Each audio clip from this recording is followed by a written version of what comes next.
Welcome to Becoming the Goddaughter, episode 7.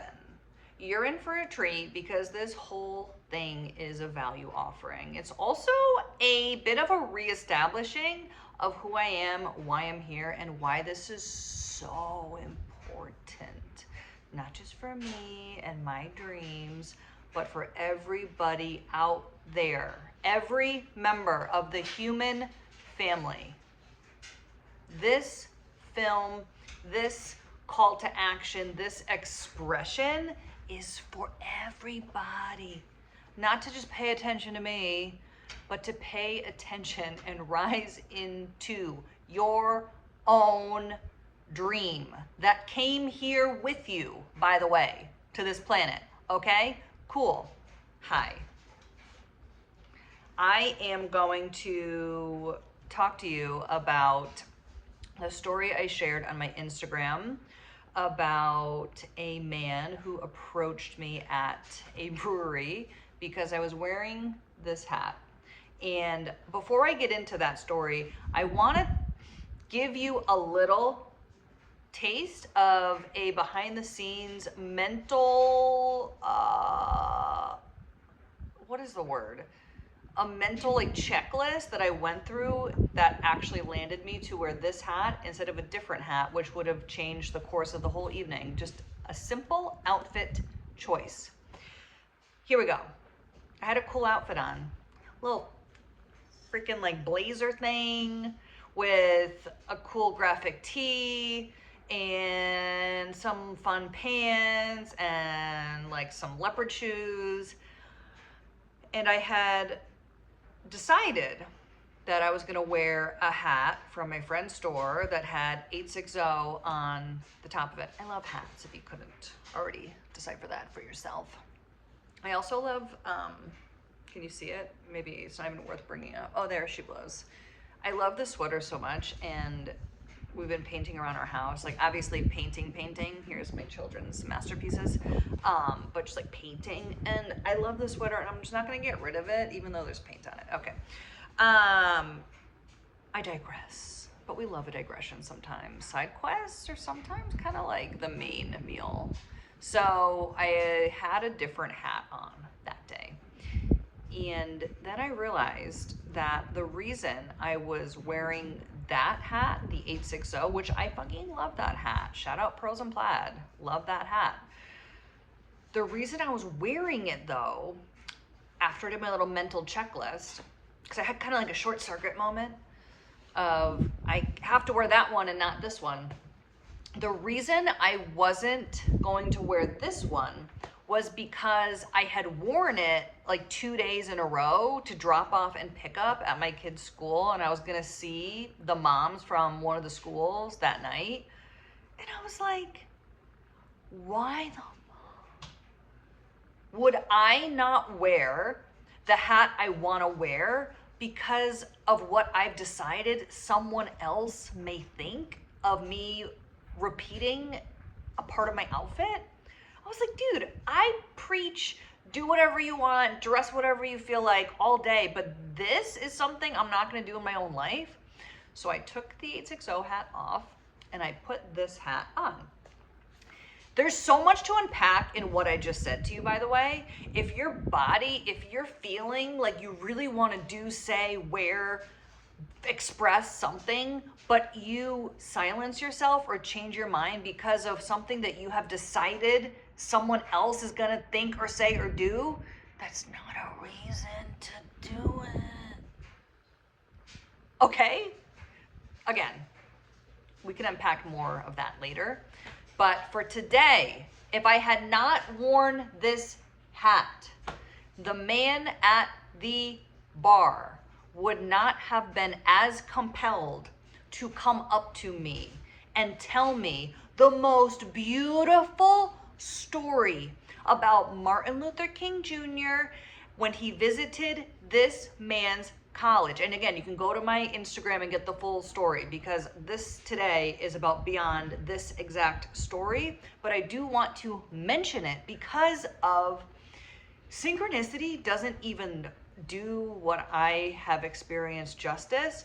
But the fact that he had connected this moment in time with me as I'm on the precipice of going as deep into the bones of my soul's mission as I ever have, and sharing something with the world that is not just a movie, but an ode to the human experience and what is possible. And when it really boils down to it, what the goddaughter is, what I am doing by giving this and painting this picture for everyone far and wide that will watch this movie is to remind you all and me continuously, because I need reminding too, that we have the will to be free. It's inside of us. It's inside of us. Just because it's inside of us doesn't mean that it's just automatically going to make itself manifest. We have to do the work, and we have to say the things. So when this man comes up to me and tells me this story, and then shakes my hand and lets me know essentially that in the course of his life and where it had intersected with mine, because of this hat, I had shaked the same hand that once shook Martin Luther King's. Come on. And now, and this seems to be my fun prop for the day, and now I need to share with you the deepening of this story. Because as I was ruminating and contemplating on how I wanted to approach this episode, and while there's so much more of the actual storyline to share, it's important to continue the journey of, it's so far and beyond right place, right time, but how everything truly in the grand design of things, if we are open to life and we are curious and we're willing to speak on what we see and feel, what can happen? That same something that I refer to in the story for the film, but also all of our lives, something made me Google Marlon Brando and Martin Luther King Jr. And I don't know why that popped into my head. So for those of you that don't know, Marlon Brando was the original Godfather. He played Vito Corleone. So I Google Marlon Brando and Martin Luther King Jr. This was 2 nights ago now, I believe. And immediately a picture of them together pops up. And I'm like, oh, interesting. I guess it's not that unique. They were alive at the same time, prominent figures. But I go deeper because I'm trying to wish this away or like kind of brush it off like as coincidental, the queen of making meaning out of everything big or small. And I go further into it and I watch this video of Marlon Brando speaking, and I realize that not only was he an innovative, incredible actor, far beyond his time, he used his platform for good in ways that I had not yet known. Google it if you have time. It's a quick watch. But he essentially rallied his fellow showmanship sisters and brothers in arms to support the MLK Foundation. He was present for the I Have a Dream speech. He had given, I want to say, 10% of his yearly earnings to support the cause of freedom. And what I'll say to you is, from the beginning of this journey, before I had really done a lot of the inner work required to share this with the world with integrity and conviction, what kept me going was me, and I didn't know I was doing this at the time, but I was tapping into this future version of me that gave me strength and trust in knowing that back then it was if, now it's when. Back then it was if I can make this movie and become somebody that people listen to and make things happen for the greatest good. If I can be someone like that and I can make a fuck ton of money doing it, I would give the majority of that money back into the causes that I made this movie about in the first place. Education, mental health, all of these things. I would put my money where my mouth has always been. And I would make friends. I'm amazing at making friends. I don't know a better friend than me. I have an amazing group of friends, I will not say that. But this energy of, I'm loyal to my friends. And my friends are loyal to me. And I know that now it's when I become somebody that more people know about and more people listen to, and more importantly, more people can feel the trust and the truth coming out of me. They would put their money towards causes that aren't fronts and that aren't being put into places that who the fuck knows where the money goes. I know they would rally for freedom and for children and for sound minds and pure, strong hearts, not just for the people who were born into families, didn't have to worry about that, but for everybody. But for everybody. So when I saw that video, it was like I was looking at me. It was amazing. I tried to explain this to my husband. He's very supportive. Again, I'll say it forever. I would not be sitting here saying this and doing this without him. But he does keep me humble. He does ask a lot of questions, rightfully so. The other day he said something like, he's like, something that I've thought about and I haven't really said out loud before. He was like, I never really met somebody that just goes for grand slams. And I was like, you know what? Me neither.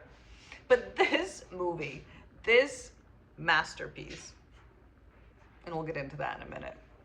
This masterpiece isn't a Hail Mary pass, as I've jokingly described it before. Yeah, I mean, I can't say it's not. It is.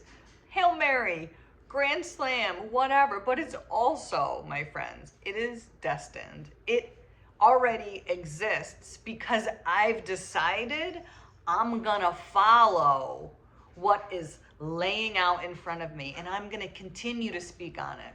So back to what he said about this whole Marlon Brando connection. He goes, well, Anna, that's nice. That's cool. That's cool. But if you are looking for a red car, you're gonna see a red car. And he meant it not as a jab, but more of just like, okay, like, yep, that's cool.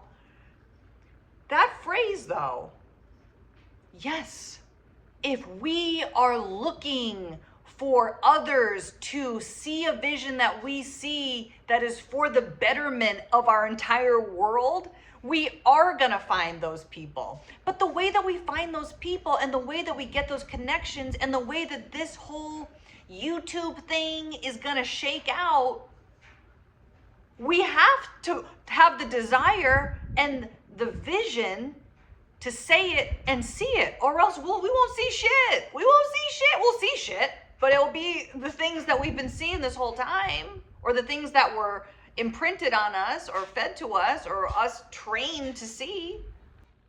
So the last piece about Martin Luther King and Marlon Brando and Anna Scott and you, first and last name, whoever you are, I just love when, first last names. It gets me going. Like Anna Scott, da-da-da, whoever you are, watching. Say your name out loud, full name. Start introducing yourself. It's fun. What I want to say is, as I went down this very healthy rabbit hole of Martin Luther King Jr., and again, we've learned about this man our whole life, rightfully so. There is this sentiment that I had learned about years ago and started incorporating into all of the wedding ceremonies that I've officiated. That's another side note about Anna Scott. I've officiated about 18 weddings. friends and family. It's beautiful. It's beautiful. Divine union. Pastor and life, my friends call me. Okay. There is this word, and you may have heard it, and if you haven't, I am delighted to share it with you. It is called agape. Agape. Oh, it's so beautiful. It's so beautiful. Martin Luther King describes this word as such. He said it in a way, in one of his speeches that was kind of going through the mindset of how he keeps going and how he can maintain love for people that fucking hate him. Agape is, the wind is coming as I'm talking about this most powerful word in existence, so I'm gonna have to hold my little ring light here. I didn't even turn on the light. This is just classic. I have this ring light. You can't see it, obviously. It's not even turned on. It's just holding it. Who cares? Whatever. There we go. There's a nice bucket out there. What is that? There we go. That's a fun bucket. Spring cleaning is on the list. What was I even talking about? It was so beautiful. I'm not going to lose my train of thought. You're all on this ride with me. You enjoy it, don't you? Yeah, you do. Agape. It's a love so pure and so unconditional that it transcends romantic love, platonic love, love of a child. It's unconditional. And Martin Luther King described it in a way where he was not able to like the people literally hurting him with words, with bullets, with fire hydrants, whatever the fuck happened with this man. But he was able to love them. He was able to love them and love himself, sourced from a place deep inside of him. The place that, by the way, you and I are always connected, whether we address it, try to dismantle it or not. The human heart connects us all. And that is the point of what the goddaughter is, of why I'm standing here. I'm sitting. Why I'm sitting here. Here I sit. Here I sit. Telling you, and I'm pointing at you now, telling you that I'm not interested in what divides us. I'm not interested in what beliefs you don't share with me. I'm interested in going as deep as I can on my purpose and sharing that frequency of agape with you and everyone I meet, everywhere I go. Because that force is not only available to us, it's in us. And once we claim it as our own and let it lead us, we all become masterpieces. Well, I should say, we all remember that we are masterpieces. Masterpiece is a word my father has called me since probably before I could walk. And although, and this is another grand design, universal little plug, this word has been in my consciousness, in my awareness since I was a small child. I had a great childhood. I was so loved. I am still so loved by both my parents, by my husband, by my immediate friends, by the people who I pour into. I am poured back into equally. I have harmony in my life. I need to go back, though, to the way I was raised, because if I didn't have that, when I got rocked, my kintsugi moments, to have the goddaughter enter my consciousness, I wouldn't have been able to hold this or offer this to you. I needed that foundation. I needed that trust. I needed to have a place to land in order to piece myself back together and in order to receive the help from others to help me piece myself back together. And again, here I sit, a masterpiece, speaking to the agape masterpiece in you.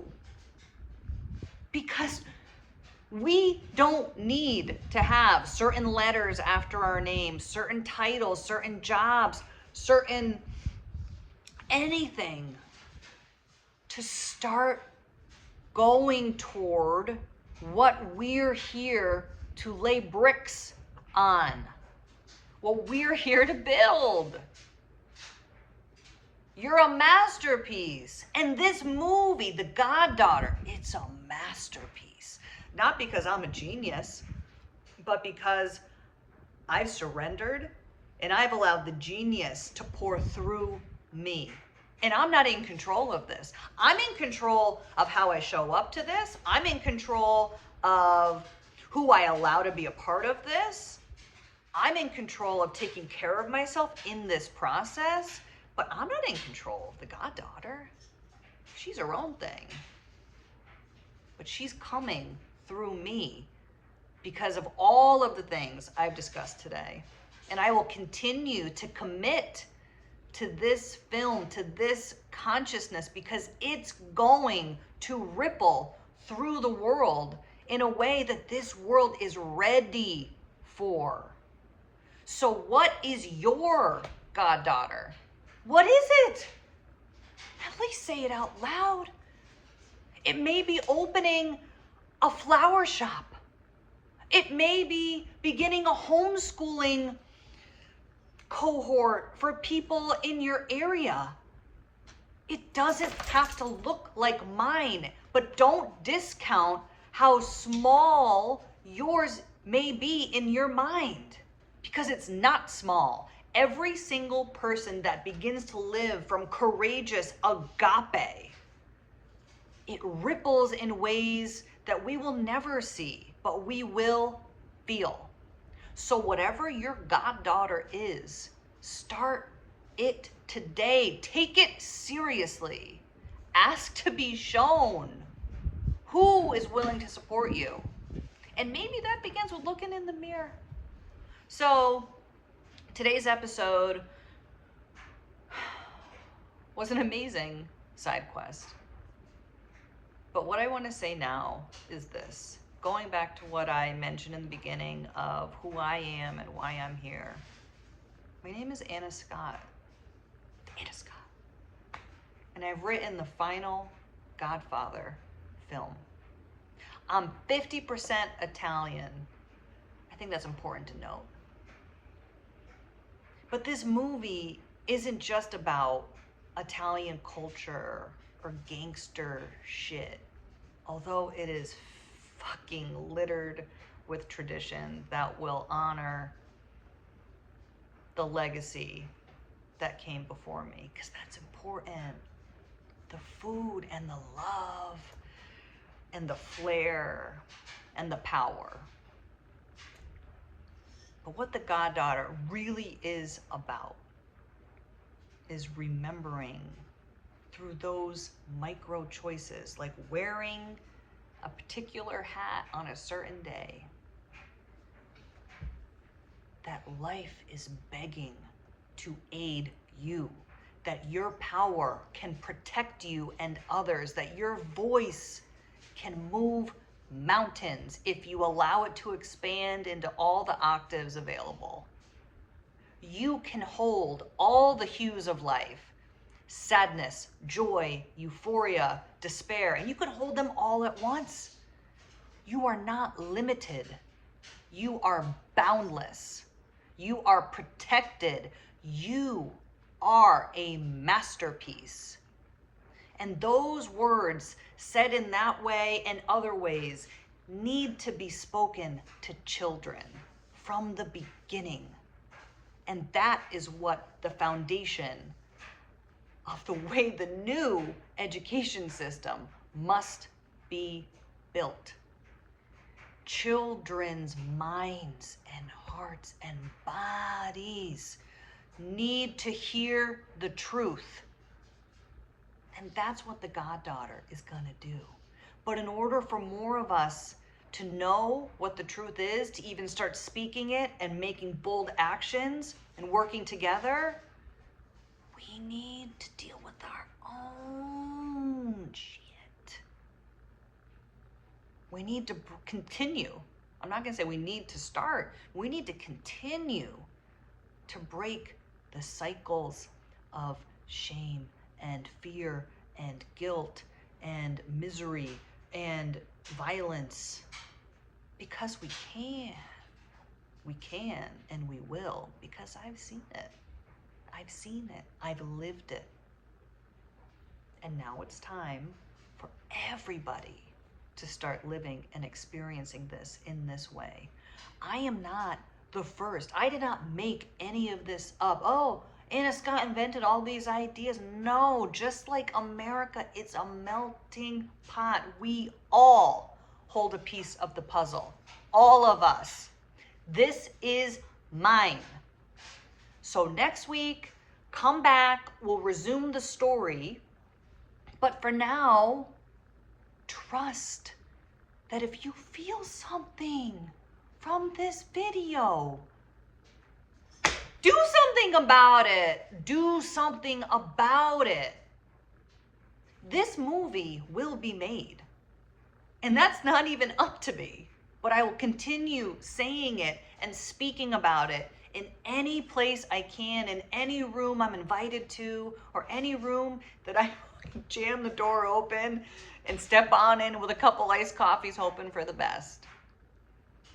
I'm not in control of how it happens. I am in control of continuing to show up and speak from my heart. Because when I do that, the rest organizes itself. And I hope that you begin to live that way. And also, if you happen to know anybody at Paramount Studios or anybody out in LA that may want to talk to me, send them my stuff. It's not a requirement, but if you want to, shit, go for it. I am so proud of you, whoever you are, because you've endured so much. Now it's time to tell the story, to do the thing, to build the thing, to make the thing that you needed when you were enduring it alone. Because we don't have to be alone anymore. We don't. And our kids won't be. The next generation's gonna be set up. You can put that on my fucking grave. And by the way, I have this belief that I pretty much can live as long as I want. And I mean that in kind of a funny way, but a very serious way.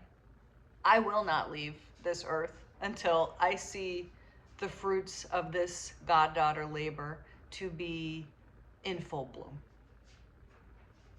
So start to realize the power of you, the agape in you, and let it lead. Okay.